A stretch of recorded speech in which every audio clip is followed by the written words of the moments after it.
Bonjour à tous, Salut tout le monde. bienvenue dans cette nouvelle vidéo qui sera un peu particulière des deux dernières, vu que dans celle-ci vous allez apprendre à mieux nous connaître avec une rétrospective de notre petite famille, mais aussi des détails sur notre projet et aussi le choix du Mancat. On a eu pas mal de questions à ce sujet, donc on espère pouvoir y répondre. Et on voulait remercier toutes les personnes qui nous ont mis des petits commentaires, des messages, des encouragements, et pour tous vos conseils et critiques. Voilà. Donc on vous laisse regarder cette rétrospective et on vous reprend pour la suite du projet et du choix du Mancat. Et bon visionnage. Tout a commencé il y a presque 15 ans, en août 2006. À tout juste 19 ans, nous nous sommes rencontrés dans un camping du sud de la France. Ce qui devait être simplement un amour de vacances a fini par devenir une histoire qui dure. Je vivais en région parisienne et lui sur la région lyonnaise. Alors personne ne croyait en cette histoire. Et pourtant, nous avons passé 3 ans à faire des allers-retours en train. En 2010, nous sautons le pas. Je descends enfin sur Lyon et nous emménageons ensemble. Nous commençons alors à parler voyage. Et il ne faut pas longtemps pour se décider. Janvier 2011, ça y est, la grande aventure commence. Nous avons 24 ans et nous nous envolons pour l'Australie. Un an, un van et 30 000 km parcourus. Des rencontres inattendues, des paysages magnifiques et des aventures extraordinaires. Un sentiment de liberté totale. Une vie nomade qui nous changera à jamais. En revenant, c'est déjà que nous repartirons sur les routes, c'est sûr. En 2013, on se marie. Ce retour à la vie sédentaire ne nous empêche pas de continuer à voyager dès que l'occasion se présente. En 2013, la Thaïlande, un pays qui nous permet de faire de belles visites culturelles, de découvrir des saveurs atypiques, de se promener en pousse-pousse ou encore de faire de la plongée et du farniente. 2014, l'Andalousie, un voyage entre terre et mer. Nous profitons du riche patrimoine culturel de cette région et apprécions la cuisine espagnole entre tapas, sardines grillées et jambon. Hiver 2015, nous partons en Suède pour faire un trek de 4 jours en chien de traîneau. Au programme, 50 km par jour à conduire un attelage de 5 à 8 chiens, mais aussi découverte de la pêche sous la glace et de pique-nique glacé. Un seul regret, ne pas avoir vu de belles aurores boréales. Été 2015, l'Islande. Nous partons pour faire un trek de 4 jours en autonomie. C'est un vrai challenge pour nous. Sur le chemin, une météo capricieuse mais des paysages lunaires à couper le souffle. Nous irons aussi à la découverte de sources chaudes et de magnifiques glaciers. En 2016, Madère, un voyage plus reposant, mais avec de magnifiques randonnées et des points de vue à couper le souffle sur cette île volcanique. En mars 2016, nous accueillons notre première fripouille Maïka. C'est une femelle malamute qui a 5 ans aujourd'hui. Elle adore les balades, les câlins et surtout dormir au coin du feu. En août 2017, nous agrandissons la famille avec la naissance de notre deuxième fripouille, Florian. En août 2019, nous emmenons notre fils de 2 ans dans les Rocheuses canadiennes pour des vacances en camping-car. Un voyage de rêve. Un voyage au grand air, au milieu des sapins, des ours et des chamallows grillés. Ce voyage nous rappelle l'Australie et comme une évidence, on décide qu'il est temps de repartir sur les routes. Mais avant, en août 2020, on décide d'agrandir la famille. Et nous accueillons la dernière fripouille, Quentin, un petit frère pour Florian, mais surtout un futur compagnon de route. Puis tout s'enchaîne très vite. Février 2021, nous récupérons notre Mancat. Le projet devient enfin concret, les travaux d'aménagement peuvent enfin commencer. Voici, j'espère que cette petite rétrospective vous a plu. Maintenant, je vais vous parler un peu plus du projet. Donc, dans ces grandes lignes, le projet, c'est faire le tour des Amériques dans un camion donc aménagé en Mancat. Alors, c'est un projet, on va dire, moyen terme. On a prévu de le faire d'ici 4 ans. On s'est donné à peu près 2 ans de travaux. Alors, l'idée, c'est de le finir avant, ça serait chouette. Mais c'est vrai qu'on a nos boulots respectifs. On a aussi nos petits loulous à garder. Donc, c'est vrai que les travaux se font uniquement le week-end et le soir. Donc, voilà, ça va avancer doucement, mais sûrement.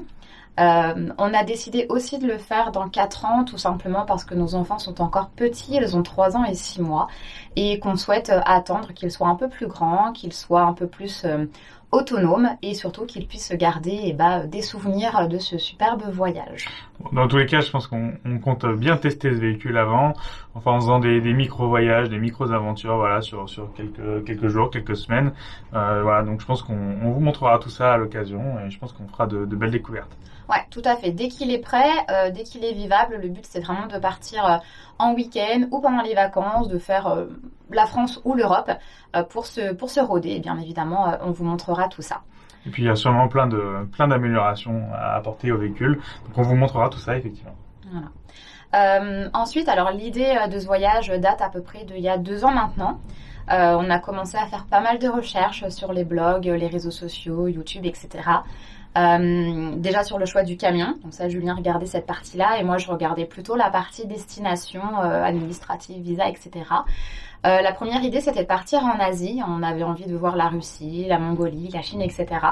Et c'est vrai qu'en regardant et en farfouillant un peu sur internet, notre ressenti était que c'était pas si facile que ça, qu'il y avait beaucoup d'administratifs pour voyager aussi avec un chien. La Chine, on pouvait pas faire ce qu'on voulait, les durées de visa étaient très courtes. Bref, voilà, il y a 2-3 petites choses qui nous avaient un petit peu refroidi, mais bon, sur le coup, on s'était dit, ça fait partie du voyage, on va le faire. Et puis, on a découvert 3 familles. Alors, on suit beaucoup de familles, hein, mais on peut pas toutes les citer. Mais 3 familles qui nous ont fait changer d'avis. Entre autres, on a les Rest on the Road, les Nesta autour du monde et la XTG Family, qui ont voyagé donc et qui voyagent encore pour la XTG sur le continent américain. Et on a vraiment accroché sur les paysages. On s'est aussi rendu compte que c'était beaucoup plus facile. Il n'y avait pas forcément de visa. On pouvait rester beaucoup plus longtemps dans les pays facilement. Et surtout ça avait l'air facile, plus facile en tout cas que l'Asie, de voyager avec notre chienne. C'est vrai qu'on a eu l'occasion de regarder toute la partie Asie, Russie, qui est ultra complexe d'un point de vue visa. Faut rentrer dans les pays, ressortir. On a des délais super courts. Les animaux sont pas forcément admis. Donc c'est vrai que quand on a vu le choix des Nesta et effectivement de 2-3 autres personnes qui voyagent en Amérique, on a vu que c'était beaucoup plus facile. Voilà. Donc un grand merci à eux en tout cas. Ouais, entre autres. Hein. Donc voilà, notre choix aujourd'hui se porte sur les Amériques. Voilà. Qu'est-ce qu'on pouvait dire d'autre ? Je bug. C'est tout. Voilà, c'est tout. Allez, sur le camion maintenant, c'est ta partie, à toi. Eh ben, beaucoup de personnes peuvent se poser la question du choix du camion. Ça a été une longue réflexion qui a démarré au tout début du projet quand on s'est dit, bon, allez, on se lance, on part avec un gros camion. Voilà, donc c'est vrai j'ai longtemps réfléchi à un camion qui avait tous les avantages, mais j'ai jamais trouvé exactement ce que je voulais. Donc je voulais surtout un camion qui était solide, qui avait pas d'électronique, qui était pas cher, qui était 4x4, et surtout qui avait un plateau d'au moins 5 mètres pour avoir une cellule de vie qui restait confortable. Parce qu'on a eu l'occasion de voyager en van à 2, bon c'est bien, mais c'est vrai que côté confort ça reste un peu limite, on devient un peu vieux, c'est vrai, donc on cherche un peu notre confort avec nos enfants. Et donc, fallait tous ces points. Et j'ai jamais trouvé le camion qu'il fallait. C'était toujours compliqué, soit carte grise, soit disponibilité, soit le coût du camion qui était impossible pour nous. Avec un petit budget, au début, je crois qu'on avait tablé 10 000, peut-être 15 000 euros, j'avais vendu. Et puis, au final, ça nous a coûté bien plus cher. C'était il y a 2 ans. Mais voilà, en tout cas, on sait, petit à petit, j'ai découvert donc ce camion, donc le Man 4, j'ai découvert sur le forum du Bequois. Donc voilà, j'encourage tous les gens qui ont un projet comme ça d'aller voir ce forum qui est vraiment génial. Il y a vraiment, c'est une mine d'or en termes d'informations, en termes de gens qui voyagent, qui construisent ce genre de camion. C'est comme ça que j'ai découvert quelqu'un qui avait ce type de véhicule. Et j'ai vraiment donc accroché parce qu'il y avait à peu près tous les critères, malgré quelques petites subtilités. Mais bon, voilà, donc du coup, on a fait ce choix-là d'un camion qui est en carte grise collection. Je vous en reparlerai plus tard, il y a beaucoup de gens qui posent cette question. Ce sera l'occasion de faire un focus dessus, je ne vais pas vous en parler tout de suite. Mais voilà, en tout cas, on n'est pas déçus aujourd'hui de ce choix-là. C'est vraiment un vrai joli camion qui a une belle histoire. Et qui a une âme, voilà. Donc petit à petit, on va lui en donner une autre. Mais voilà. Et les inconvénients quand même, il y en a un petit peu. Ouais, les inconvénients, il n'y en a pas. Mais si, il y en a. Mais si, ça reste quand même un vieux camion. des années 70, donc forcément, il y a toujours un peu de rouille, il y a des traitements, il y a des choses à démonter. Là, on a un plateau avec un plancher en bois qui est un peu limite côté état, donc il va falloir le démonter. Voilà, donc tout ça, ça prend du temps. C'est aussi pour la raison qu'on s'est donné au moins 2 ans pour le remonter. Voilà, et surtout, bah, il consomme beaucoup. Voilà. Il y a beaucoup de personnes qui vont nous dire, bon, ouais, vous avez un camion, il consomme 35 litres au 100. Alors oui, c'est beaucoup, mais dans la globalité du projet, on aura l'occasion d'en reparler, mais je vous assure que oui, c'est polluant, mais quand on sera autonome en eau, en électricité, et que surtout on vend notre maison et qu'on arrête de travailler, je suis pas plus polluant que quelqu'un qui travaille tous les jours et qui prend sa voiture. Voilà. Bon, Bon, à tous voir, les on n'a avis pas sont fait bons. d'études, hein, donc voilà, c'est juste notre avis. Après, c'est vrai que oui, il y a des avantages et des inconvénients. On a fait aussi en fonction de notre budget, en fonction bah, des critères qu'on avait. Il a fallu faire des choix et des compromis. Et pour nous, ça reste quand même une bonne option pour vraiment être autonome, faire du 4x4 et avoir quand même un espace assez confortable de vie avec 4 personnes et un chien. Voilà. Après, on peut bien évidemment euh, il sera peut-être pas adapté à certaines personnes, hein. Il y a autant de camions que de voyageurs, mais en tout cas celui-ci nous convient bien et en tout cas pour l'instant on le regrette pas et je pense qu'on va pas regretter notre choix. En tout cas, si vous avez des questions, des commentaires, bah, n'hésitez pas à nous contacter soit en commentaire, soit en message privé. On essaiera d'y répondre dans la mesure du possible.